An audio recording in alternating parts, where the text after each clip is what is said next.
Weirdos, and welcome back to the channel. If you're new here, my name is Natalie Megan. This is Weirdo Book Club, and today I have a compilation video for you. For those of you who don't know, I have a Bindery and a Patreon page, wherein which one of the paid perks of being there is bonus content throughout the year. That could be anything from like little lifestyle vlogs that you've seen now that I'm participating in Vlogmas, or digital downloads of the art that I make on occasion, to the videos that you're about to see here. This is my book bag compilation series. So all year long, I have dug through my brain and my metaphorical book bag to retrieve specific kind of niched down book recommendations with specific like themes and vibes in mind. And it was actually really fun to do. And I think a lot of my members really enjoyed it because people always ask, you know, I talk a lot of shit here, but people sometimes want to know what books I actually like. So I am going to present those to you today. I think I have 5 videos that were originally bonus content for paying members. And then I have a bonus one that I did today. I put together a new one today. So that one will be at the end,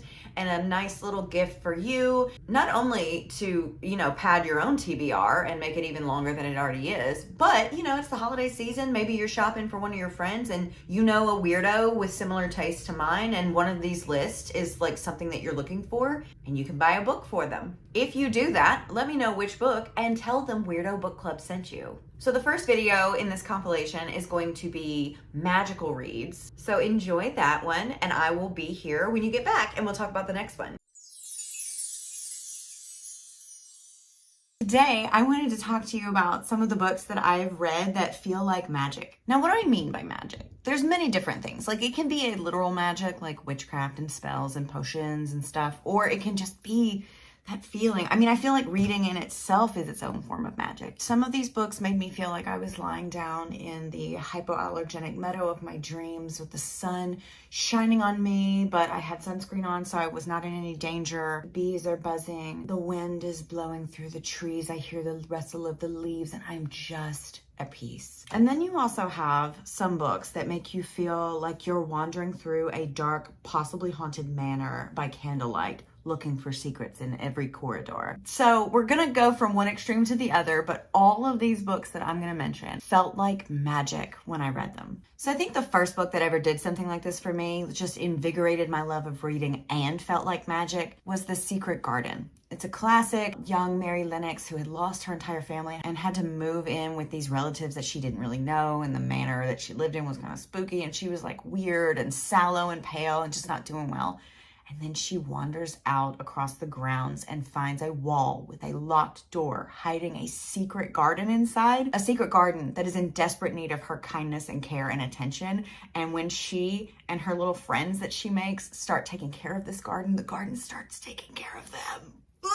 It was so magical. It was exactly what I wanted of my childhood. I've watched a couple of the film adaptations of this, and the Hallmark one just really hits for me. I don't know what it is. I don't know why, but it's got this little bitch in it, and I love her. I just loved her. I thought she was such a good little actress. But anyway, I love this book. Obviously, I have this really pretty version of it, but I loved this book when I was a kid, and this is the book that was like, oh, okay, I need to find more things that do this to me.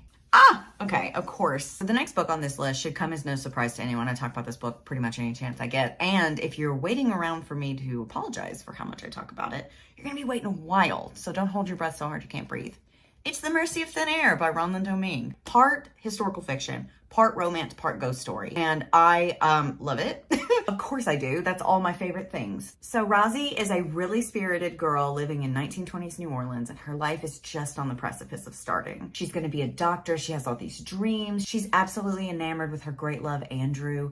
And then she passes away unexpectedly, tragically. But when she passes away, she's met by someone who offers her a choice. Go on into whatever's next, or stay behind and linger in between. She chooses to linger around in between. Same, bitch. I would absolutely choose. I'm nosy. Are you kidding? Are you kidding? Like, I'm sure it would probably get old after a little while, but absolutely. You mean I can just hang out? That's my choice. It was also Rosie's choice, and so we get to follow her through time and space and circumstance. She meets all these people. She doesn't actually get to interact with the real world, but the way that the real world and her world are layered over one another and coincide. Honestly, I left this book not only feeling magical, but I felt like, yeah, that makes sense. And I'm an atheist. But I'm sitting over here like, this is what I think. It made me want to restructure my entire basis of non-belief. There's like a little side character that, listen, Ronlyn, if you're watching, but if you're watching and you hear me talk about this, you do with this information what you will, okay? There's a little side character that Rosie meets in the afterlife, in the in-between, called the Rose Ghost, and she tragically passed away in her flower garden after being stung by a bee. What a terrible way to find out you're allergic to bees. She passes away and she just lingers in her garden for the rest of time, and everywhere she goes it smells like roses. Oh God. Again, Ronlyn, if you should find yourself not busy for like a year or so and you want to write an entire book about the Rose Witch, I would buy it. Yeah, okay. This is one of the first books that I remember, like when I rediscovered my love for reading, it being really like a slap in the face of like, oh right, I enjoy doing this. And these are the kinds of things that I enjoy. It feels like magic every single time I pick it up. Do you want me to read you some? Okay. Look, you see? I stand naked in front of the vanity's mirror. I have no shame about what I see. The truth is, I'm fearless. I curl my biceps, jut out my elbows, fill my 19-year-old lungs until I almost look buxom. I'm in the mood to cause a spectacle today. I love her. She's having a conversation with Andrew. He asks her what she wants to be when she grows up. I want to be immortal, I say. Immortal. He says the word like it has considerable meaning, like God or freedom or I love you. I want to live forever. You want to live forever? Absolutely. Why? He crushes his denture under his heel. Wait, don't answer yet. Andrew tosses his jacket to the ground and starts to crawl up the limb to meet me. She's sitting in a tree. She's so freaking weird. I love her. He maneuvers with cautious balance. Sitting a shoulder to elbows distance away, he says, now, one lifetime isn't enough to make all the trouble of which I am capable.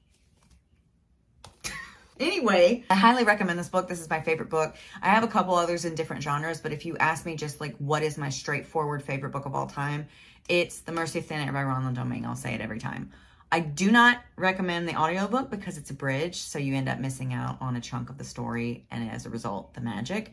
But every single time I read this book, it feels like magic all over again. I think it's time to read it again, honestly. So the next one I don't have a copy of yet, but it's The Last Tale of the Flower Bride by Roshani Chakshi. I hope I said that right. I apologize if I didn't. This is one of the darker, moodier, magical ones. And I knew even before I finished this book that it was going to be one of those that I want to read more than once in my lifetime. It just had so much coming from it that I couldn't properly absorb it all. So the story follows a man and his wife that he's absolutely just head over heels for.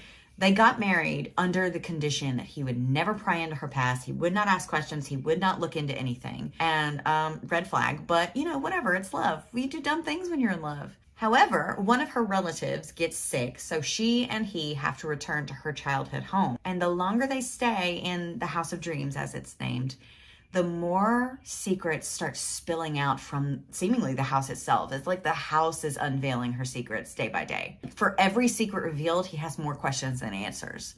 And same, which is why I want to read it again. There's just so much left to explore and so much to do. God, it felt like a meal. It felt very dark, very twisty. So, you know, watch out for the trigger warnings. But reading it felt like I was in the story, in the manor, in the House of Dreams, exploring and trying to find answers for myself. And just honestly, just now thinking about it, I need to get a physical copy because it's time. I have to do this. This next one is like a middle grade graphic novel, and I love it. This is Seance Tea Party by Raymina Yi. I think I said that right. I'm sorry if I didn't. First of all, it's absolutely gorgeous. The art is so darling. After I finished the initial read of this book, I gave it a little hug because that's what it feels like. It's about this young girl who is growing up, but she's like pushing back on it. She doesn't want to be grown up and be into boys and hair and makeup and magazines like all of her friends seem to be interested in right now. She just wants to stay in her little bubble where she like has imaginary tea parties and plays pretend. So what she ends up doing is befriending the little ghost girl that lives in her house who will never grow up, and seemingly this is a perfect little friendship. However, since she can never grow up and eventually everyone does grow up to a certain extent, it starts to become a story about that growing up process and the growing pains that come along with it, and about grief and about closure and about love and friendship. And this book is so darling, and it tells this story in a very tender, honest way. magical. So I don't think that I cannot include this book. I know it's like super popular. Everybody talks about it and stuff, but who cares? The Invisible Life of Addie LaRue by B.C. Andrews. What? By B.E. Schwab. Wow, I am not all right. This is one of the books more recently that I read that reminded me how rare the sensation of reading a magical story is, for me anyway. But it also told me like, hey, you might really want to explore historical fiction a little bit more. You seem to like that shit. So our main character, namesake Addie LaRue, is moments away from an arranged marriage that she wants no part of, right? She flees into the forest like the theatrical drama queen that she is and calls out to someone, anyone, to help her. You're not supposed to speak to the gods who answer in the dark, but she does anyway. And she ends up making a Faustian deal with him that she gets to live forever, but she will be forgotten by everyone she ever meets. We go back and forth through time with her over 300 years, and she's just being an immortal but ultimately invisible girl until one day someone says, I remember you. The scream I scrumped. So I originally had borrowed this from the library because I heard so much about it. And usually when I hear a lot about something like this, I'm like, no thanks for me. But I was curious. I started listening to the audiobook, but I did put it off and then my loan lapsed. So I just bought a copy because even though I was only like 20% of the way in, I knew that I was going to really enjoy this. It was a slower read. That was really my only problem with it. But the story was fun and I enjoyed taking my time with it. So is it really a con? I don't know. You decide. I do recommend the audiobook. Highly recommend the audiobook. It just really swept me away. A Dowry of Blood by S.T. Gibson. Is that right? Yes. What can I say about this book? I didn't include this in my original outline, so I'm just winging it here. This is the story, a reimagining of the Brides of Dracula, although his name is never mentioned in this book because she did not give him that. This is a book completely about Constanta and her experience in living with an often tyrannical, controlling, abusive Dracula and following him through time and being really loyal and dedicated and empathetic when it comes to like all the stuff he's dealing with and why he is the way that he is. He brings more people into their marriage. So it's like a poly little situation and it gets a little spicy and there's lots of blood, a little bit of gore and stuff too, which of course, you know, I love. But I felt every single thing. I felt like I was in the castle when they lived in the castle in Romania. I felt like I was tagging along through everything. It felt magical. It felt surreal. It felt scary. It felt heartbreaking at times.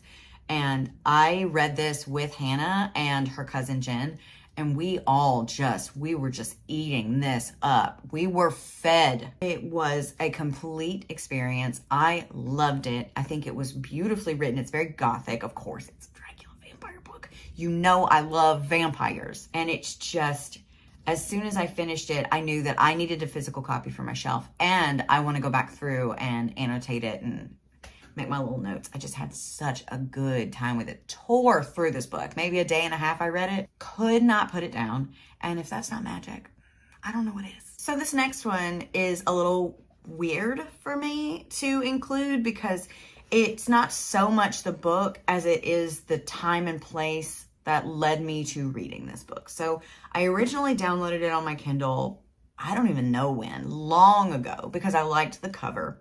And it sat in my library for a really long time. And then September 19th, 2023, I'm going to try not to cry. I got the phone call that my grandpa was probably not going to be here in the morning. So I went down and I sat with him in this dark nursing home / hospital room. I was up all night with him. I found myself sitting there with nothing to do. And I have a library full of books that were not appropriate to read in this circumstance. But then I was looking through my catalog and I came across the cover that originally pulled me in. I knew nothing else about the story. And that was Bitter Orange by Claire Fuller. And like, look how pretty it is. So I started reading and I could not believe that the story was what it was. It is being told in the form of memories from a woman on her deathbed about this really weird summer she spent at this European manor doing anthropological research on the grounds for the person who owns it. And she meets these other two people who are in a relationship and there's a lot of chaos. And it was just such a weird book. It's a weird book. Good book.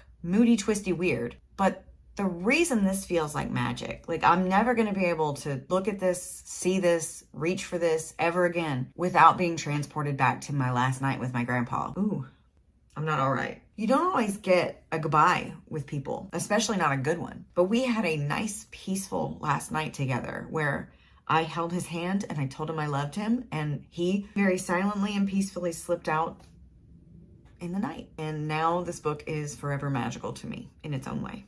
Okay, let's switch gears before I start crying all over you. Sweet Inferno by Elliot Rose. Now, this one is just a good time. It's a short romantasy novella about a werewolf shifter who is tasked with following, watching, and hopefully getting information from a curvy, sex-positive, 30-something fire witch. And I don't really know what else I need to say, but the setting was really good. I felt like I was in the castle, on the grounds, exploring the manor. It gets a little spicy. It's got some spice. And yes.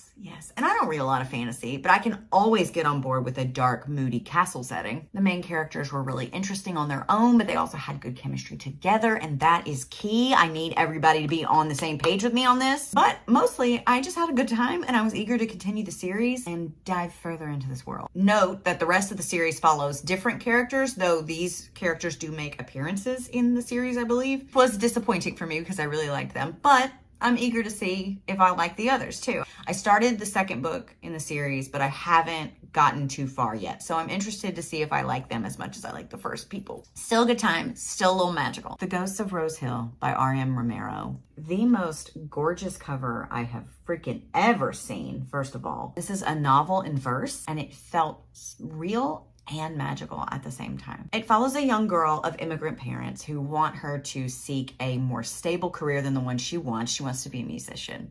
And so in order to kind of sway her away from that and show her the importance of stability, they send her to Prague to live with her weird aunt who is an artist. And I can't see how that plan wouldn't backfire. Of course, this has the opposite effect, and it is pushed further along by the fact that she discovers this like old, abandoned Jewish cemetery at the top of the hill, and she meets this little ghost boy there who leads her down a path of like fun but unsettling at times myth and magic. The story has a ton of Jewish folklore running throughout, which just adds so much more depth to the story. It's charming, it's a little spooky, it's not spicy, and it is magical.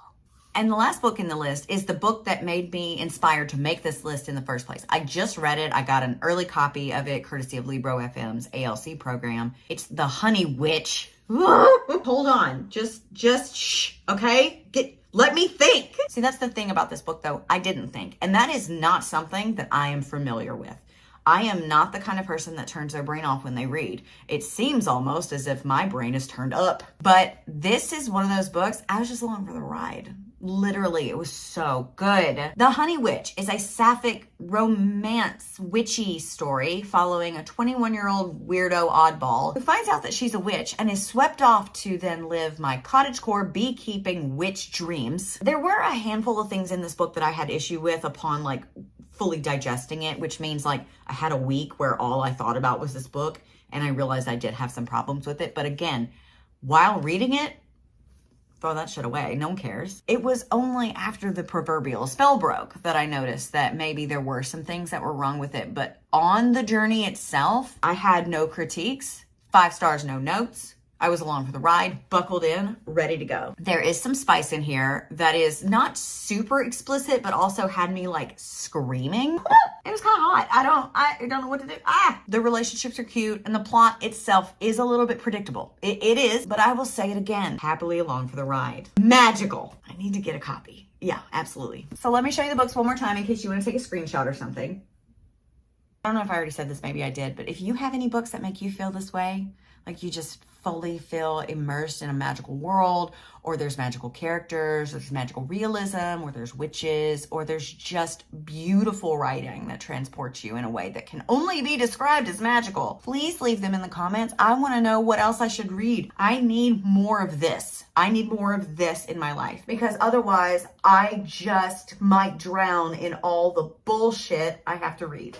Wasn't that fun? Okay, so obviously some time has passed between me originally making that video and now. So I wanted to kind of point you in a couple of different directions magical reads. So the first thing is, you heard me talk about The Mercy of Thin Air by Ronald Domingue. In 2025, I was given the honor and pleasure and privilege of chatting with her and interviewing her about the 20th anniversary of Mercy. And that video is up on my YouTube and it's also linked below if you'd like to check that out. So on to some recent reads that felt like magic when I read them. Obviously shocking to no one, the first one is The Six Deaths of the Saint and its subsequent full-length novel, The Everlasting. Yeah, I'm sure your you might need to go to the orthodontist for that jaw drop. It was very extreme. This felt magical. I've read it 3 times. I will say it was slow and I felt pretty confused often, but it is a time loop story about a lady knight who is a legend among everyone through history, and the scribe that is sent back through time to write her actual story as it happened. And it's got a little bit of a love story. It's devastating. It's heartbreaking. There's so much woven into it. The prose is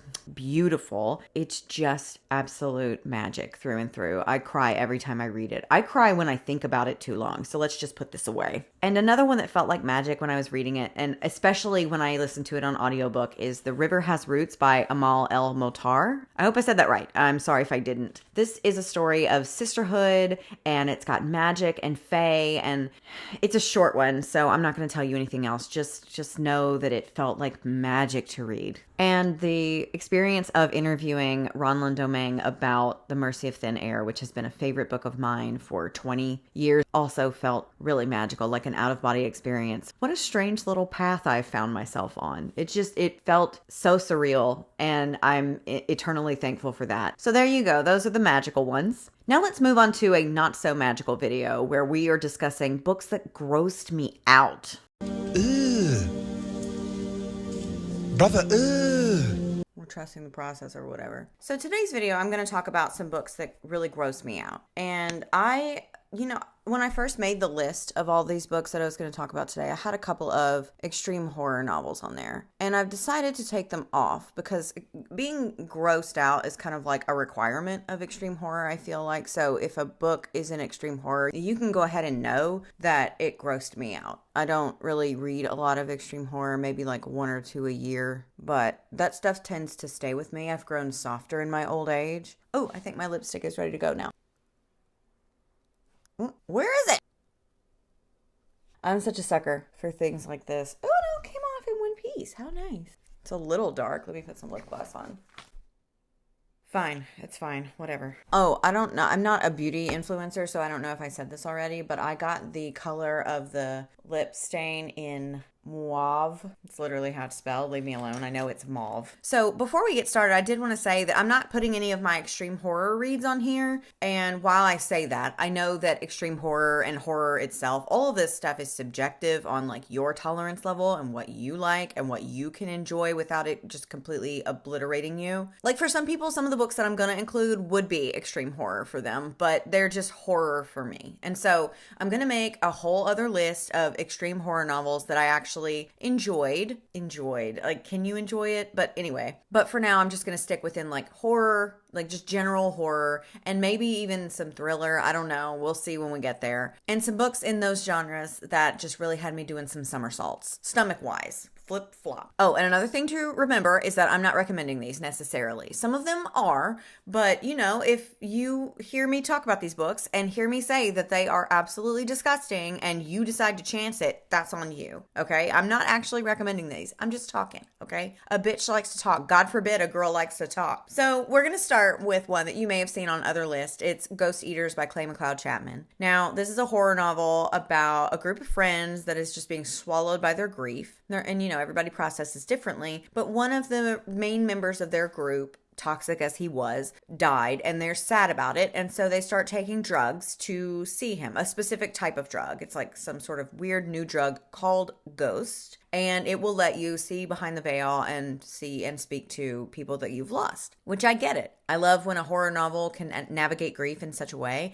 and aside from that, It was disgusting. It was disgusting, and it would make a great movie. If anybody's out there listening and you have a connection or you are a connection, just know this would make a really immersive visual screenplay, and it would translate very well to film, in my opinion. Because even as someone who, when she reads, doesn't see the world come to life before her, I still saw some of this. Like, this came through, it permeated, and it was disgusting. It was great, but disgusting. Okay, so next up, I have a nonfiction book that I read by accident because I don't tend to enjoy books like this, especially when they are factual and real. It's If You Tell by Greg Olson. So I go into a lot of my books blind, and this was no exception. So I picked this up. I don't remember how I found it, and I was reading it, and some of the abuse that's taking place in this story is just absolutely vile. I was so upset. And then my husband walks in the room, sees me reading this book, and he's like, "Why are you reading that?" And I was like,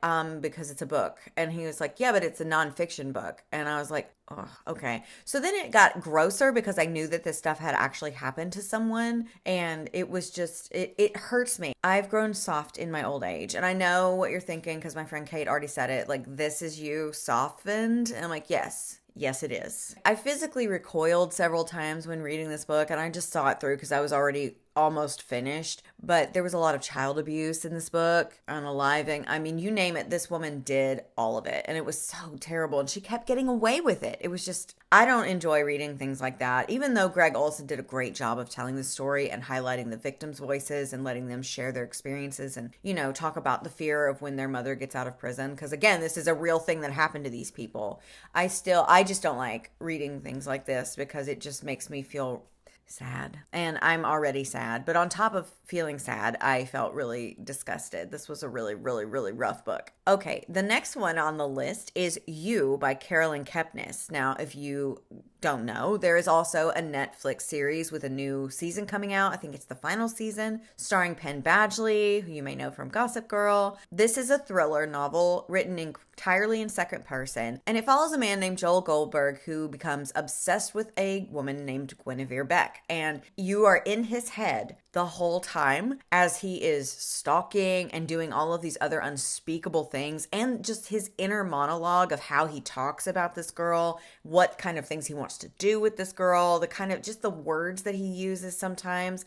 Like, it's not a violent, gratuitous, explicit kind of thing where like tenders the flesh or like an extreme horror novel with the violence and stuff. It's just so gross to be in a man like this's head. It was also really gripping. Like, I couldn't put it down. I have the second book in queue. I'm going to read the series. I also like the show. Do I like the show? We can talk about You another time, the whole show, because I am going to go back and start watching it. Let me know if you want to hear me go through and talk about each season as I watch it and stuff, because I'm about to start it all over anyway because the new season's coming out and I want to make sure I know what I'm talking about. But around end of season 3, season 4 time, I stopped liking it because this show is also pretty gross too. I don't know. It's gross. And men like this are gross anyway. So on top of that, it's just, there's a lot going on. Let me know if you want that video because I can do it. I have it in me. Okay, the next one is Delicate Condition by Danielle Valentine.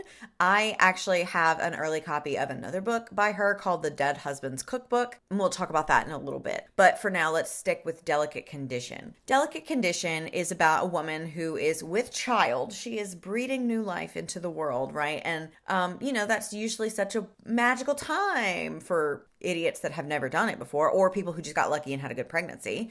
But for those of us who have gone through it twice, it's not always delightful. And on top of that, the name and the title suggests delicate condition, as if, you are in a delicate condition, but it's kind of throughout the book, you experience a lot of medical gaslighting and things like that are common with this kind of experience, in my experience. So, it's just, there's a lot of medical gaslighting. There's a lot of visceral descriptions of things. She's having like an undoing as she's being pregnant. Like, she's growing this child. No one's listening to her concerns. No one's taking her seriously. She feels like she's losing her mind and unraveling. She starts wanting to eat random things that you shouldn't eat. And, it was very disgusting, gripping, intriguing, couldn't put it down, blasted right through it, but it was gross. It's got some self-harm in there. And of course, if you don't want to read anything about pregnancy, this is not the book for you. But, it was really nasty and had me like, you know what? No thanks. I'm done. No.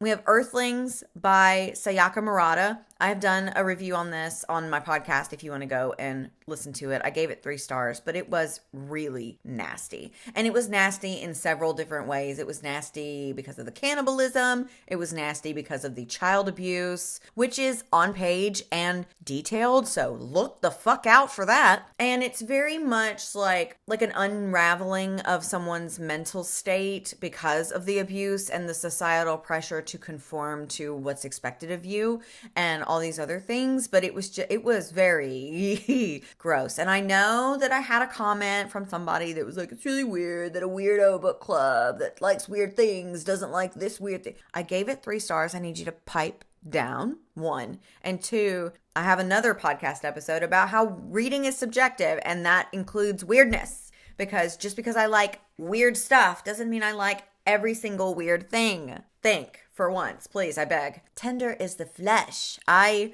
really like this. And you know what? Honestly, I didn't include it in the initial list because I think it kind of borders on extreme horror, but not really. To me, it's more like literary horror. This is a story about a dystopian future where all livestock and animal meat is poisonous to humans. And so instead of all of us just doing the right thing and becoming vegan, we now have like human slaughterhouses where we breed and slaughter people for meat and consume them. And it's sanctioned by the government. It's fine. No one cares. Some people care, but it's more or less normal. And the breakdown of society and the different like classifications of people and how they feel, and like watching people have like empathy but only to a certain extent for certain people. And it's a very blunt portrait of how we kind of are right now. Okay, last on this list, I didn't like this book, okay? I gave it like 2 stars. Maybe that was too generous. I don't know, and I refuse to go back and read it. It's called Season to Taste by Natalie Young. This is a fiction story about a woman who decides to unalive and dispose of her husband through cooking and eating him, which, love that. Y'all know I love some cannibalism. There are random recipes for his remains throughout the book and detailed accounts of how she dismembered him, prepared him, stored him, etc. And like, again, I don't know why this one was so gross and not enjoyable at all for me. It just wasn't. I hated this. And like the plot was dumb too. Like I did not care. There was no build up or intrigue that I could see. Like I didn't care. And so it was just me reading a cannibal cookbook for funsies. And let me tell you, not very fun. I was even like listening to it on audiobook at one point. This was several years ago. I think I picked it for our book club, and boy, were people mad at me. But I was listening to it at night on my audiobook, and my husband woke up and was like, "What are you listening to? This is disgusting." And I was like, "You're telling me?" So yeah, it was just really nasty, and it was boring and dumb on top of it. And maybe I would feel differently because, like I said, this was like 5 years ago. But I don't care enough to go back and check. Okay, so piggybacking off of this, we're going to circle back to that other Danielle Valentine book, The Dead Husband's Cookbook, that I was just telling you about. So I know you just heard me say that I didn't like Season to Taste, which is basically a dead husband cookbook, but I really want to read the Danielle Valentine one just because I know that I already enjoyed her writing style and the story in Delicate Condition before. But I also want to see if this specific plot of like cooking and eating a husband can work in a different book by a different author. Not for any nefarious reasons, okay? I want you to assure you that my husband is safe. And all of this, honestly, if he was in danger, it wouldn't be for this, because all of this sounds like a lot of work, and I have low iron and I am a tired bitch. So he's safe from this. But like, I'm just curious to see if this one works out, because I expect it to also be like insufferably gross, but I also know that Danielle Valentine can really wind you up in a story. So time will tell with that, and I'll keep you posted as I read it. So yeah, those are all my grossy books that had me feeling a little sick after I read them. What are yours? I am dying to know. I would love to add some more disgusting things to my reading lists. Forgot about some of those. So just like for the magical books, I've read some gross out books this year. So I wanted to tell you a little bit about some of them. So the first one that came screaming to the front of my mind was Open Wide by Jessica Gross. You know, it's a weird little story. And when it comes to weird or, you know, really anything that you can form an opinion on, there's good and bad. And this one definitely veered over towards bad for me. It might interest you. It's just a weird story about this oddball girl that has trouble connecting and has like a weird way of moving through the world. But she does form a relationship with this man in the middle of the book, and then they start just being fucking weird together. And, you know, I think it could have been fine. I think it would have been a firm 3-star book if she hadn't mentioned right at the beginning that she lets her dog clean up her toys after she has solo time in the DJ booth. You're with me. I didn't love that, and I feel it's nasty. That's nasty for what? For what? Why did you need to tell me that? Why did you need to include that? I don't want to know that. I don't want to read this. I almost DNF'd it, but I figured that maybe more gross things would come up and I would get to yell about them. And I mean, I was right, but nothing like that. Like, it literally served no purpose. It was just gross for gross sake, and it did the job, so I bumped that rating on down. Ooh, another book that grossed me out, but then ultimately I walked away feeling like, you know what? Okay. Creep, a love story by Emma von Straten. This is a story about a woman who is she's in love with this guy, and they are in love. They are perfect for each other. Everything lines up, and it just makes so much sense when they're together. The problem is they're never together because she cleans his house. She's the woman who cleans his house, and he does not know her. Never met her in person. And so, you know, that's a weird little setup already. Weird little love story in the making. And it just goes off the rails. And there's a couple of things in there. Be mindful of there's like body talk that's less than desirable. That's not even one of my triggers, like negative self-talk, bad body image, body dysmorphia, fat phobia, things like that. Those aren't my triggers. And even still, I was in this book like, what are we doing here? Why are we doing this? And yeah, it was pretty gross at times. Weird, but gross. So, but I rated it higher than I did Open Wide, so I don't know. I forgot about, I read Earthlings by Sayaka Murata, and I have a podcast episode about this, and then also I have a subsequent podcast episode where I discuss good weird and bad weird and how you come to the conclusion on where things fall and who gets to decide. And, you know, long story short, if you don't feel like going to listen to that, you decide based on your own lived experience, the time you encounter the piece of media that's weird, and just, you know, all of that stuff. It all factors into what you walk away thinking and feeling about a certain thing. And there's nuance to everything. But somebody left a dumbass comment on the episode where I was like, I didn't really like this book. It was weird in a bad way. And they were like, I thought you liked weird. I don't like you. So there's that. But yeah, that comment branched me off into a little chatty episode about good weird and bad weird, the nuance in between, and how you decide where you land. So you can check that out if you want. Link that below. But Earthlings was just, yeah, it was another one that was kind of gross. And I'm pretty sure there was like some commentary in there. But it was just so gross that I didn't even care. Like, what did I rate it? 3 stars? Wow. Okay, that's generous. It was just very strange. It spans like several years of time, and there's this young woman who's very, very strange, but she has a cousin that she sees every so often who's also a little strange, and they consider themselves boyfriend and girlfriend and future husbands and wives and, you know, kids, I guess. But it circles back around when they're adults, and it gets even weirder. Like, she is pushing back on the society expectations that are placed on her. Like, she doesn't want to get married. She doesn't want to have kids. She doesn't want to do this. She doesn't want to do that. And they take it into a weird way that includes, like, I don't even know. Don't make me talking about it again. Gross. Okay, the next video, we're going to break up some of it because I have an extreme horror video coming for you. But we're going to break this up a little bit with a fun one, which is my weird book beach reads that I think would make really good seaside companions as you sit in the sand and look out into the vast, deep blue ocean. Let's go to the beach, and let's bring some weird books with us. We're doing beach reads today, so I thought I would dress the part. This is my bathing suit. Let's not make a big deal about it. Okay, let's move on. We're all adults here. So as a Tennessean, it's very rare that I find myself on a beach and or subsequently in need of the perfect book to read while I'm on said beach. However, I did recently go down to Florida with my family, celebrating several things, the end of summer, which isn't really a celebration, not for my kids anyway, and my husband is 40.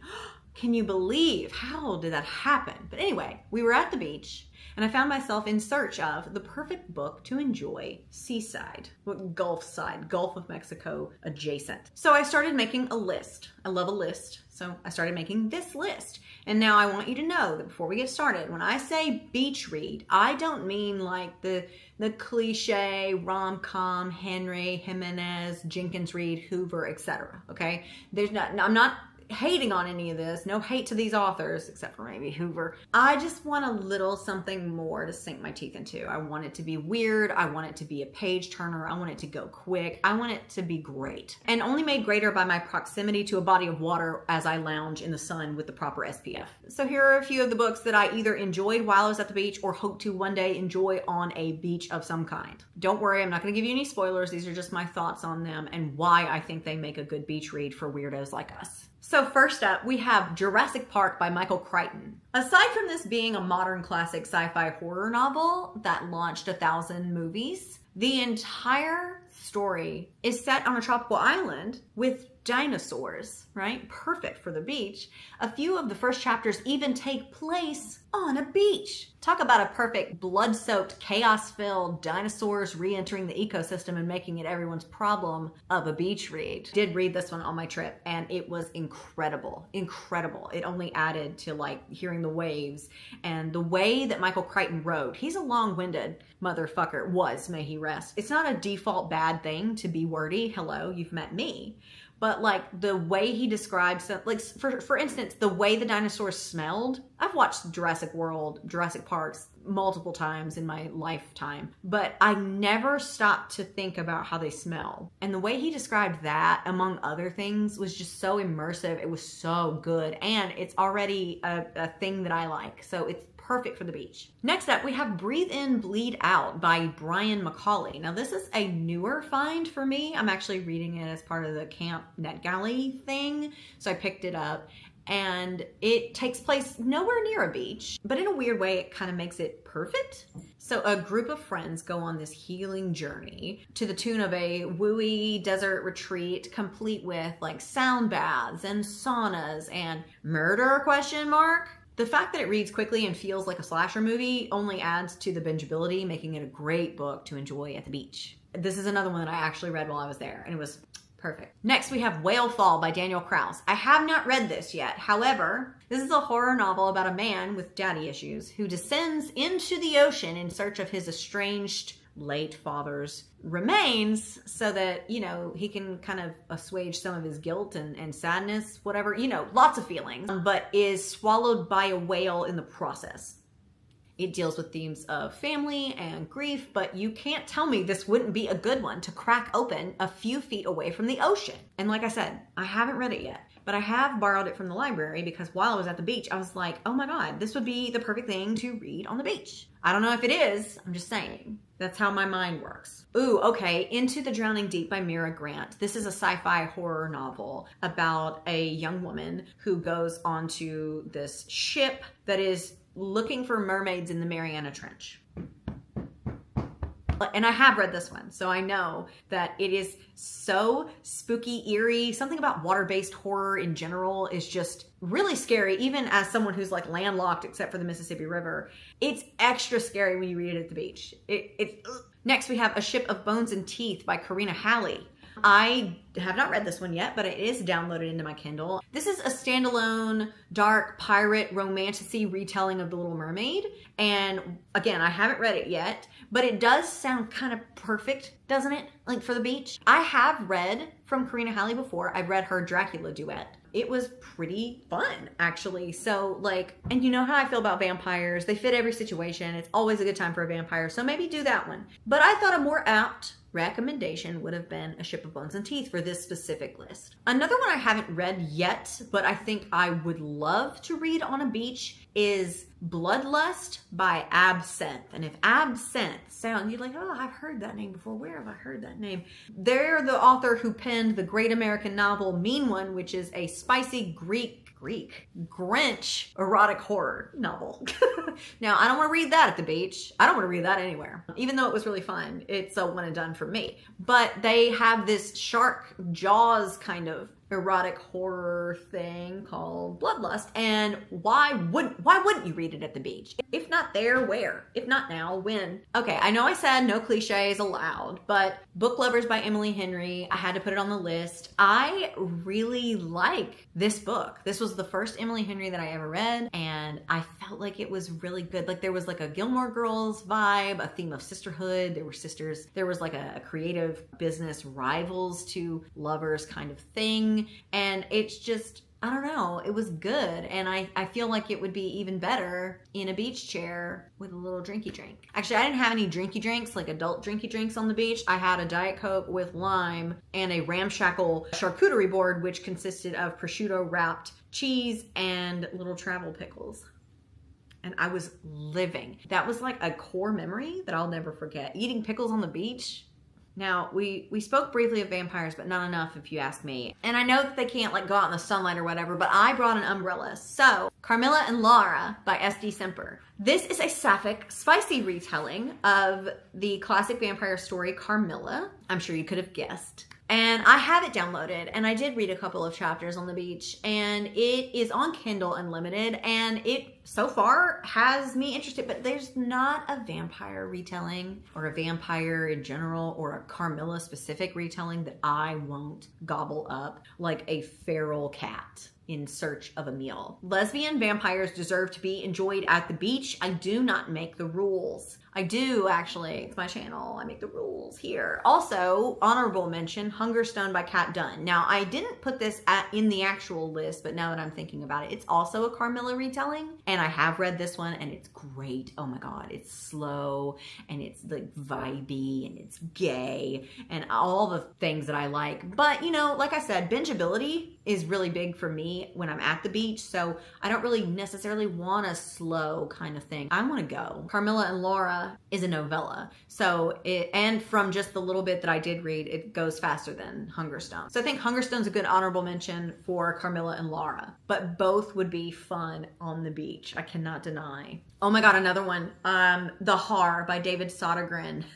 This is a story about a weird amorphous sea creature blob thing that washes up on the shore of a Scottish fishing village. It's a little bit of a romance, kind of, depending on what your definition is. I got this rec from Grapey. I haven't stopped thinking about it since. It's so weird and blood-soaked, and it reads really fast. It's a shorter one. It's like a novella and a total beach read, I swear. Okay, so another one that I wanted to toss in here last minute because it just occurred to me is The Deep by Alma Katsu. Now, some of these are more on the nose because they're literally based in, on, or around the ocean, but I don't know. Do we want to fight over this, or can we just, we're good? Okay, good. So this is a retelling. Alma Katsu has a couple of retellings. She has The Donner Party, which, if you don't know, I love the story of the Donner Party as much as anyone would love like a nonfiction recounting of early American history where white settlers did their whole manifest destiny bullshit, but they didn't do anything right and got themselves into a lot of fucking trouble and ended up having to eat each other to survive.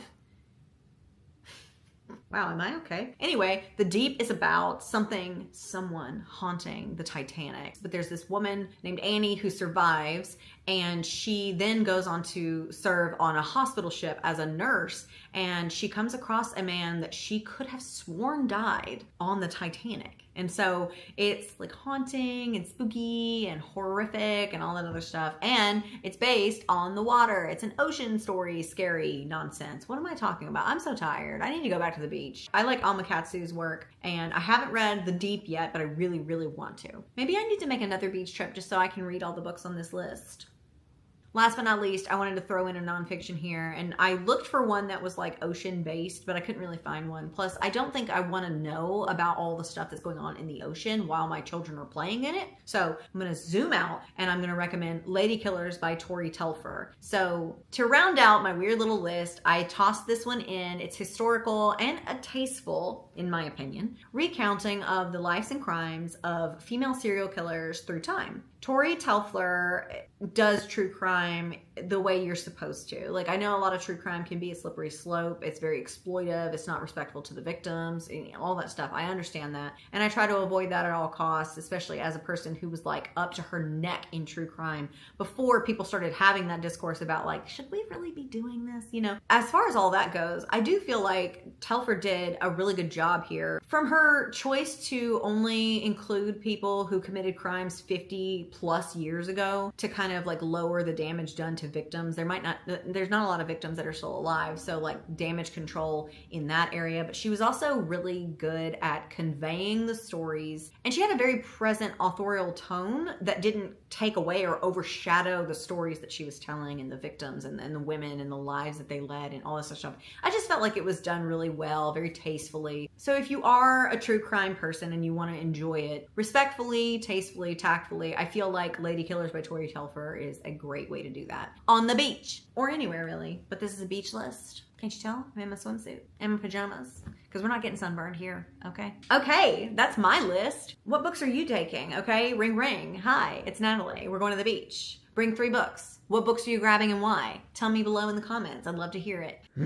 I wish I was at a beach right now. It's freaking snowing right now. It's sleeting and snowing. Like, you can't see it even if I turned you around, but just know I'm not happy. But let me see. Let me peruse my list and see if I got any other books that I would take with me to the beach this time around. Oh, no. I'm going to take one of them back. I read The Deep by Alma Katsu with my friend Chaz. Kind of walked away from that experience being like, why does she do this every time she writes a book? She also wrote that book about the Donner Party, and it derailed pretty quickly too. Like, it's weird that you can take something that is such a chunk of horrific history, world history, that just kind of shakes you to your bones. Like, it is one of the worst things that you've ever heard of happening. And you can fictionalize it and make it boring. That's interesting to me. So The Deep was, I'll take it back. Don't take it to the beach. Just don't do it. Do you know what would be kind of fun to take to the beach, but it has no business being there?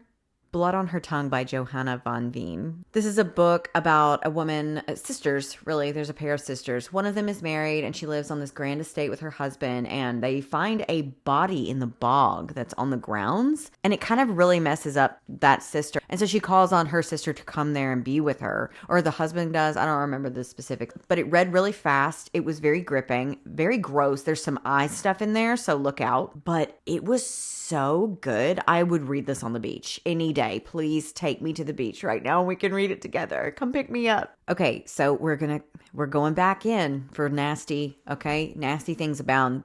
Whew. The next video I have for you is my list of extreme horror recommendations. What the fuck?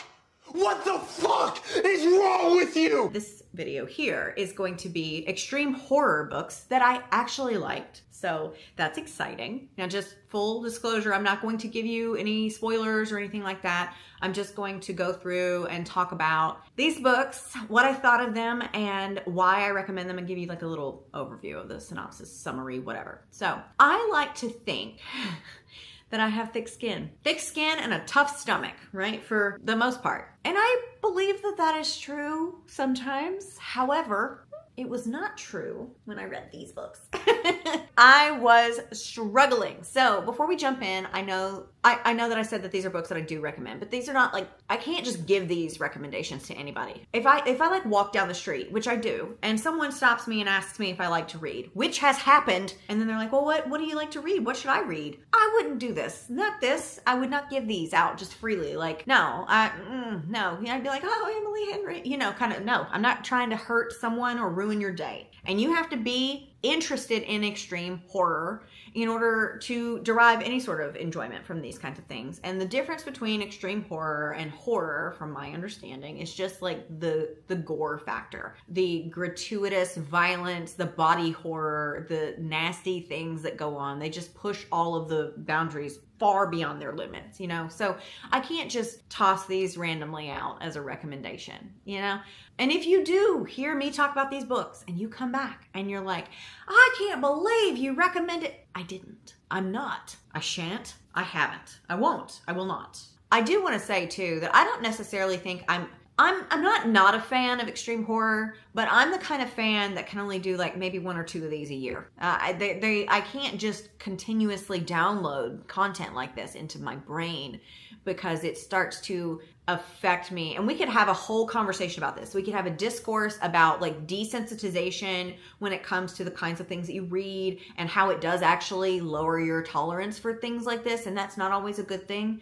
But like, that's another day. Okay. Let me know if you want that. We can. I can write an essay. Your girl is capable. This kind of stuff is a lot darker, a lot more twisted. And the more you consume it, or me, the more I consume it, the more I have nightmares, the more I don't feel good, you know, the more that every bump in the house scares me. And I already have a high startle reflex anyway. I don't need any help. So I don't read these very often. I sprinkle them in very sparsely into my reading because every now and then I want to be disturbed, but not all the time. And that's just me. It's not you. I'm not telling you what to do. For the love of God, I'm just telling you that that's what I do. So I don't read a lot of these. I wouldn't call myself an expert or even a particular fan, but I like them every now and then. So take that as you will, okay? I am not necessarily recommending these books, especially if you're out there and you're like, oh, well, I like a contemporary romance and every now and then a little mystery. You don't want to dive into these, okay? You need a second. You need just not these, okay? I'm not recommending them. I'm simply telling you about them. These are extreme horror books that I liked, that made me feel good in a nauseous, sick kind of way. And what you do after this video has nothing to do with me, okay? I am releasing myself from that burden. But if you do read them and you like them, let me know, okay? All right, these are in no particular order. So let's just start with Disseverment by Z.C. Kroll. Z.C. Kroll. So this is a novella, extreme horror, of course. Unhinged, vile. Lots of body stuff like dysmorphia, eating disorders mentioned, they're pretty detailed, and like mutilation. It's just, okay, so an adult man goes to hopefully extend somewhat of an olive branch to his estranged, neglectful, deeply mentally ill mother before he gets married, and is met with unspeakable violence and horror and gore upon getting there. And it was so yucky. It felt yucky reading it. It felt yucky afterwards. And you should check the trigger warnings on all of these, really. But like I said, there's a lot of body stuff, unaliving of oneself, being held, being tortured in pretty much every single way that would be torturous, murder. I could go on, all of them, really. Anything that could be, it was just a lot. It was just a lot. So just look out. And that goes for every book on this list, okay? Next up, we have Dead Inside by Chandler Morrison. Now this book is both funny and stomach churning, which is a talent in itself to be able to do both at the same time. This is an extreme horror novella, of course, and it's pretty much your stereotypical boy meets girl, except the boy is a necrophiliac and the girl eats dead babies. So with their powers combined, so to speak, I wanted to curl into myself and rock quietly in a corner for a little bit after this one. But I was also laughing. Now, I do not recommend it, okay? I don't recommend it. I can't just throw this at you, okay? If you read it, do not blame me for whatever befalls you. And a lot will, okay? It gets really gross. They don't pull punches in this genre. They want to bloody your lip. They want to black your eye with gratuitous violence and gore. And they do, and it hurts. So I'm not recommending it. I liked it though. Okay, next we have Things Have Gotten Worse Since We Last Spoke by Eric LaRocca. I read this on audiobook. This is a sapphic horror novella where 2 women meet on the internet. Yeah, online relationship ensues. And then, I don't know, it gets real weird real quick. There's madness, there's chaos, there's body horror and gore all around. It's very toxic. Lots of gross imagery here. Even more disgusting acts detailed. And at the end of the audiobook, I screamed and had to rewind it because I was like, surely I didn't hear that right. I did hear it right. Then I needed to hear it again, I guess. So, and I did. It was gross. But this really put me onto the genre. This was like the first one that I read when I got back into reading in 2022, where I was like, oh, they're really fucking shit up in this genre. This is something that I might want to try. And I did try it. And like I said, I don't read very many of these. I have to sprinkle them in very intentionally or else my mental health suffers. So, you know, However, this was pretty good. Good is such a weird word to use, but I don't know what else to say. So just look out. And God damn it, check the trigger warnings. This is not a recommendation. I'm just saying. Okay, next we have Hello Old Friend by Elizabeth Bedlam. This is a very extreme extreme horror novella about a woman who receives a set of self-help DVDs, and unbridled insanity, depravity, just violence ensues. It was only 55 pages. 55 pages. And so I'm not going to tell you anything else, 55 pages, but just know that it grossed me out. Body stuff, and just all of it. Just check the trigger warnings and know that there's a lot of like body horror, body mutilation, body issues, negative self-talk, body fat phobia, like eating disorders, stuff like all of it. I don't know what else to say. Next, we have Help Meet by Nabin Ruthnam. This is probably my most favorite one, which I don't even know what that means as I say it, as it comes out of my face. I don't know what I mean. But anyway, this is a short extreme horror novella about a helpmeet. And what is a helpmeet? We learned about this in Unhinged Bible Study. More episodes of that coming soon. Sign up for my bindery if you don't want to miss it. It's free to sign up. Please go. This woman is married to a man who is rapidly, like, health-wise declining, and they decide to pick up and move to an estate all by themselves so that he can die and she can care for him. And he was a doctor. I think she was a nurse. So she makes the perfect helpmeet for him. They've been married a long time. He's ailed by something so mysterious. They don't really know what it is that's happening to him, so they can't fix it. It's not curable. And so she's just nursing him to death, basically, you know, and it's going fine-ish, I guess. There's a lot of body horror in this, medical jargon as well. And then there's like a twist that I didn't see coming that is also really gross. And it reminds me, if you've seen the ABCs of Death, it felt like reading an episode of that. But I really liked the setting, and I liked the twist, and I liked the whole thing. Like, what am I saying? I don't know. Last but not least is a recent addition, and I honestly don't even know if it qualifies as extreme horror. I think it might. I think it does. For me, it does. I was reading it. I wasn't having a good time at first for writing reasons, nothing else. The story was fine, I guess. I was so distracted by this one thing that was going on in the writing that I really thought I wasn't going to like it. And then all of a sudden we flip around and things start to go really badly, and I start to like it as a result, which says a lot about me, I suppose. But it got real weird, real dark, real fast. And then I was locked in. I was like, oh, maybe I like this. So I did. It is We All Rot Eventually by Mia Ballard. I've heard a lot of Mia Ballard's name, specifically in the Women of Horror panel discussion thing that I did with Naomi, Steph, and Aubrey. All that stuff's linked below if you want to watch the playback or listen to it. I think I made it into a podcast episode, and all of their socials are down below too. I think all of them are on Bindery too, so you should go check them out. It's free to join. They kept saying Mia Ballard.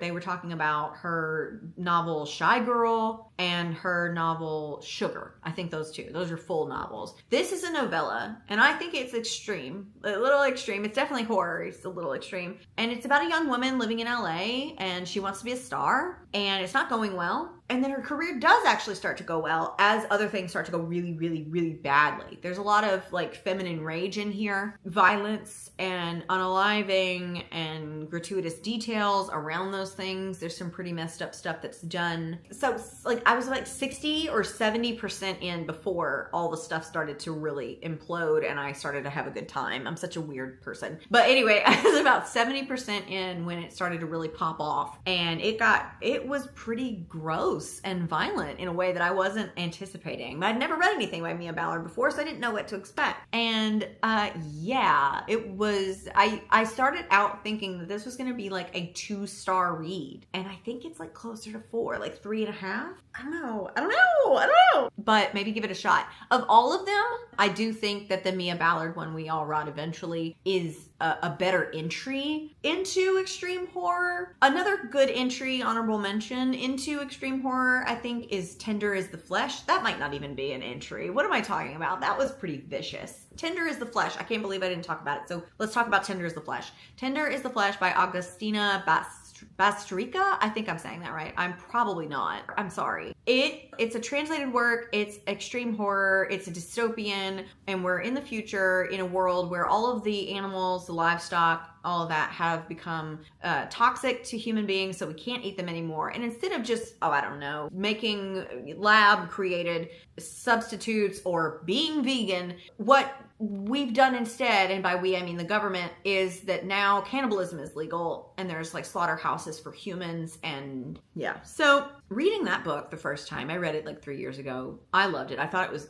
beautifully written and just absolutely vile and grotesque, and the commentary that goes along with it is just, poignant as always, because as I'm reading it, I had to remind myself that we do this, like it's detailing stuff in the slaughterhouses, like people go through walking tours, they tell you about it, they tell you about the infrastructure and all of the stuff. And as they're going through it, I had to remind myself that we do things like this to actual living things right now. There's a lot of things in there, including like animal death and torture, mutilation, and like being held against your will in a slaughterhouse that's meant for human meat. And then there's like it was really gross, very grim, very, very grim, very bleak. But I liked it. Once again, this is the end of my list, and I want to remind you, it's not a recommendation, okay? I'm not recommending any of these necessarily unless you like these kinds of things. And you know that, so you know what you're getting yourself into. For just my little silly, goofy gals and pals out there that like every now and then a ghost story, a little spooky, don't read these. It will ruin your days. And I don't want to be responsible for that. Well, that was fun, huh? I don't know if I've read any extreme horror books this year that I would recommend, but let's go through it and see if I've got anything new to add.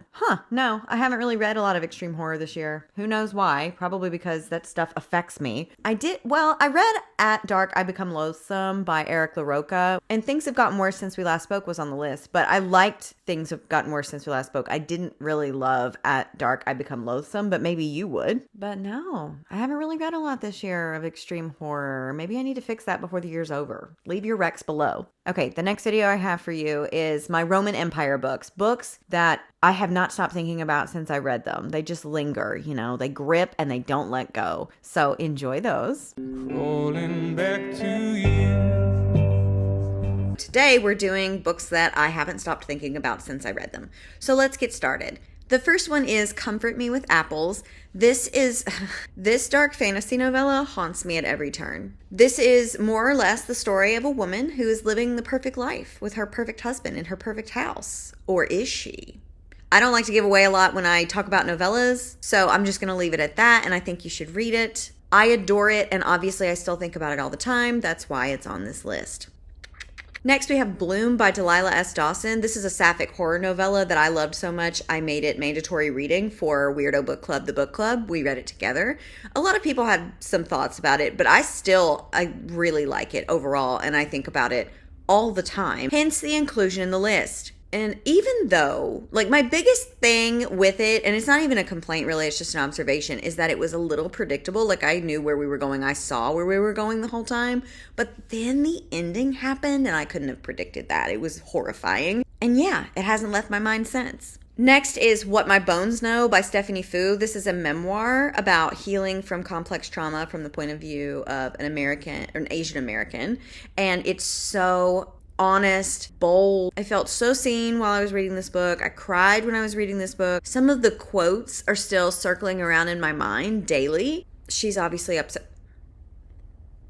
Are you okay? Can I help? Okay. Do not bite me.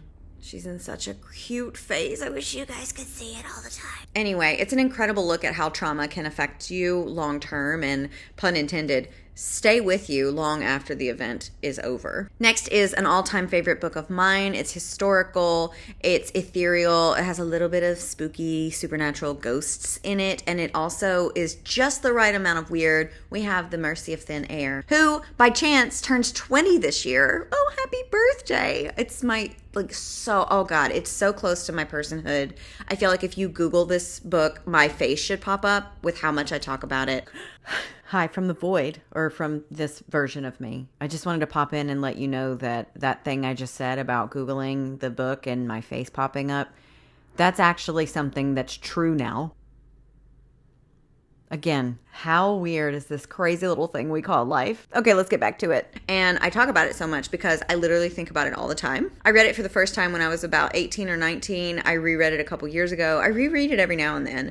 And I am going to be interviewing the author as part of the whole celebratory happy birthday, you're 20 years old thing. And it will be here on Bindery, you guessed it. Speaking of favorite books, I have a new one on the block. The Everlasting by Alex E. Harrow. This book, I'm sick. I am sick over this book still. I finished it 2 weeks ago. Haven't shut up since. Haven't shut up since I started reading it, honestly. This is a historical fantasy novel that reads like a modern fairy tale. And to be honest, I recommend, if you can, if you're able, have someone read this to you at bedtime with a cup of cocoa and a warm blanket. And like when you need a break, they can like wrap you in an embrace. It's recommended. I need it. I know that I would have really maybe felt this less deeply and cellular. It's on a cellular level. I feel this book. If I had somebody like wrap their arms around me, go ahead and wrap your arms around me. We're not going to do this today. Me and Rachel have a bonus video up here for paid members of the Bindery where we talk about how every Sleep Token song is literally the everlasting. So I'm not going to bore you with it here. If you want to see it, you can, let me upgrade ya. Just know it's true. And this book hurt me and hasn't left me alone since the final pages. It's okay, beautiful writing, God tier character development, world building to die for, immersive storytelling at its finest. This is one of my new all-time favorite books. I cannot wait to read it again. I wish I could read it again for the first time. Next is Slewfoot by Brom. This is, listen, if you are looking for an early American puritanical, like 1666 Connecticut witchy horror book, look no further. This is the one. Not only is this story haunting and brutal with good for her energy that leaves you craving more and more and more, it also has beautiful artwork throughout. Oh my God, it's right here. I was just talking about you, girl. I mean, morbid and weird artwork, but beautiful, beautiful. And like, I am morbid, weird, and beautiful, or at least I like to think that I am. Here, go back up there and do not attack me. Oh, I have Comfort Me with Apples too. Okay, another one that's up here on my shelf, Ring Shout by P. Jelly Clark. This is a Southern Gothic. This is a Southern Gothic horror novella. It has so much heart, so much soul, and it has hatred turning racists into literal monsters that need to be slain in 1920s Georgia. If you liked Sinners, you'll love this. You'll want to read it again and again. And honestly, you'll want to read anything that the author writes. Or at least I do. I can only speak for me. Oh my God, so many of my book babies are in this list. The Last Tale of the Flower Bride. Have you ever had a dream? Have you ever had a dream where you had, but seriously, have you ever had a dream that you're like wandering through this massive dark estate and every single door that you open unearths a secret you wish you'd never uncovered? Well, you will after you read this, okay? So this is a moody, dark fantasy novel. Fantasy? Is it a fantasy? I don't think that's true. I think I just lied. Hold on. Okay, so the blurb by Holly Black says, gorgeous, ornate, this sensual fairy tale illuminates the corrosive and redemptive power of both love and lies. And it's very gothic, it's very vibey, it's dark, it's moody. It has twists that you can't predict, you could not fathom. And I loved it. And I feel like every time I read it, I discover new things. I uncover something new to love. Really, honestly, those kinds of books are the ones that you can't stop thinking about, or at least me. Oh my God, another one. Another one, thank you. Next, we have A Dowry of Blood by S.T. Gibson. Now, this was a dark, hauntingly beautiful Dracula retelling through the point of view of one of his wives, and she is not happy. And I read this with my group chat. I also made the book club read this. But reading this with the group chat and the book club too, it was fun to read with the book club. But the first initial read that I did with a group chat who is also totally normal about vampires was so much fun. It had the vibes. It had the characters. It had the character relationship entanglements. It had the spice. It had revenge. It had everything. And it was dipped in blood. delicious. A Taste of Poison by Tisonia Odette is very out there as far as genres go with me. This is a romantasy, I think. I don't really know what romantasy is, so if it's not, please leave me alone. A romantasy retelling of Snow White with Fae, which none of those sentences make sense with who I am and who I know myself to be as a reader, and yet here we are. It was really cool the way that the world was set up, and I found myself like wanting to spend time there and discover what was going on and watch the story unfold before me. I also really love the movie Snow White. It was just a really fun read, and I think about it all the time. Like anytime someone's like, what's a fantasy that you would recommend? A romantasy. I'm like, this one. And again, if it's not romantasy, leave me alone. Next, we have another from the shelf. We have Ghost Eaters by Clay McLeod Chapman. This is a very gory, disgusting, violent, horrific 5-star horror novel. I hated everyone in this novel. Everybody. Not one single redeemable character. But the imagery was so vivid, it felt like watching a horror movie. It would make a great movie. And it actually is set to become a movie, and guess who's going to be first in line? Not me, because I'm usually pretty slow on keeping up with things like that. But I will be there. I'll be in line. I just might not be first. I'm getting old. Okay, I'm getting older. I'm getting up there. And like, despite hating everyone, it was so horrific and gross and compelling. I could not put it down. So like, help, I'm still at the restaurant kind of thing. But like, don't bring me any food because I'll be sick. All right, I don't have a copy of this, but The First Day of Spring by Nancy Tucker. This is such a dread-inducing, uncomfortable read. As I prefer most of my psychological suspense novels, I don't really read a lot of suspense novels, but this one was so devastating and dark. I've never left a book feeling so unsure of how I felt at the end. Like, it really had me contemplating. And that's never a good thing. So clearly it stayed with me. Another weird one that left me feeling so discombobulated. I'll use that word. Creep by Emma von Straten. So this is a psychological love story, and it took me on such a ride of like, I hate this. I think I am okay with it. I hate it. I like it. I hate it. And honestly, those kinds of things tend to stick with you. At the end of this chaotic ride, I felt a little unsteady, a little sick, and a little unsure if I ever want to get on this ride again. The jury's still out, but that requires contemplation, so it's on the list. Last but not least is Tender as the Flesh. I have it somewhere. Where the hell is it? So I feel like this one comes up in a lot of my book bag lists, and honestly it deserves to, because commentary in here, this is a dystopian horror where meat, like animal meat, livestock, is poisonous to humans, and so government sanctioned cannibalism is a thing. It's so poignant and it's so haunting, but it was really the slaughterhouses and the ending that refused to let me go. Plus, it's such a pretty book, and it's a translated work, female author. We love women in horror. Love it. All right, that's it. And of course, Gravy has left me halfway through, as she tends to do. So I hope that this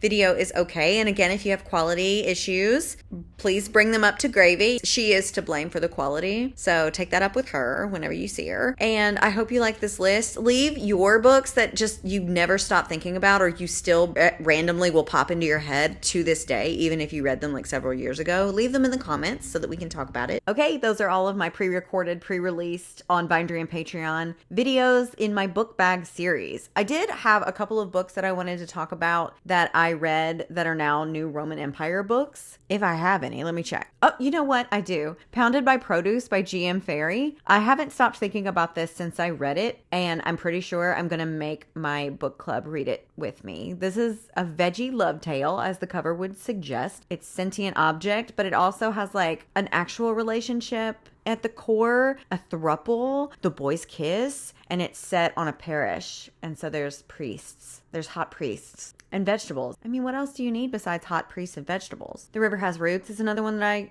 keep thinking about, but we've already talked about it a couple of times. There's a lot of repeating on this list because a lot of my interests and the niche things that I enjoy overlap. But one that I haven't talked about yet, and it's kind of, it's not really extreme horror because it's more existential in its horror than it is like blood, guts, gore. But A Short Stay in Hell by Stephen L. Peck. I haven't stopped thinking about that since I read it. It is, as I said, a very existentially dread-inducing book. It's a short story, so I'm not going to give you too much. But basically, a man finds himself in hell, but it's not the hell like fire and brimstone. It's an endless library with endless books. And I know what you're thinking. Like, that doesn't sound like hell. Just wait for it. He will get a second chance at life and get like reborn into a new life if he can find the book that has his story written in it word for word. And it sounded so simple to me. I was like, oh, that seems like an arc that I can follow. Like, I can already kind of construct what this story is going to look like. No. And it got really weird. And every now and then I think about it and it makes me go into myself a little bit like a turtle who's afraid of the wind. Okay, so next I did tell you that I had one more video for you and I'm going to make it right here, right now. You are experiencing history being made. And this goes along with, I put up a forum for you guys to ask me questions that I might do in a Q&A video for Vlogmas. And one of the questions was, do I have any recommendations of this genre that I actually enjoy? So to cap this series, at least in 2025, today we are going to go over the dark romance titles that don't suck according to me. Crawl to me on your hands and knees. You're doing so well. So there are 6 titles, and I feel like I've already talked about at least one of them, so we'll start with that one. It's A Dowry of Blood by S.T. Gibson. As I said, it's a Dracula retelling through the POV of one of the wives. It is never named that it's actually about Dracula, but it is. It's poly, it's queer, it's bloody, it's sexy. It's really, really, really fun. A really good time. And it's not so much a romance, like it doesn't have a happily ever after. I'm going to leave you alone. I'm going to let you interpret that on your own, okay? But it does have dark romances within the story, regardless of whether you consider it a romance or not. There's a love story. There's several love stories at the heart of this novel, and it's a really good time, and it's vampires, which I'm sure you will be noticing a theme of that in this list. Next, we have The Dare by Harley LaRue. This is a short dark romance novella starring a young woman who's back from college and she's going to a house party, a Halloween house party, and she runs into Manson Reed, the boy that she made fun of in school, and they enter into this sexy little game that they continue to play throughout the night with one another. Shut up. I have a review of this up in full on the channel if you want to go and check that out. Every now and then I pick up a book that I think I'm going to hate and I am pleasantly surprised. It does happen, y'all. Anytime I pick up like a cliche, edgy, dark romance, I'm hoping that I'll love it, but I'm preparing to hate it. And this one was one of the very few instances that I thought I was going to hate it, and I ended up having a really good time. I thought it was really fun. Speaking of fun, I Have No Place to Hide by Ren Hawthorne and Harper Ashley. This is a book that I also have a review up on my channel because I read it thinking it was going to be a hate read, it was going to be a rant read, and I ended up halfway through being like, do I love this? Spoiler alert, I kind of love this. So this is set on the grounds of a carnival, as I'm sure you could probably tell from the cover, and a young woman is there and she's wandering around. She's talking about how her boyfriend or ex-boyfriend, she's not really even sure, is kind of a douche. And then she meets this man who's working at the carnival, and he's a little sexy and she's a little sexy and he's a little turned on and she's a little turned on, and they start playing another game together once the crowds leave and the gates close. It seems I like games, doesn't it?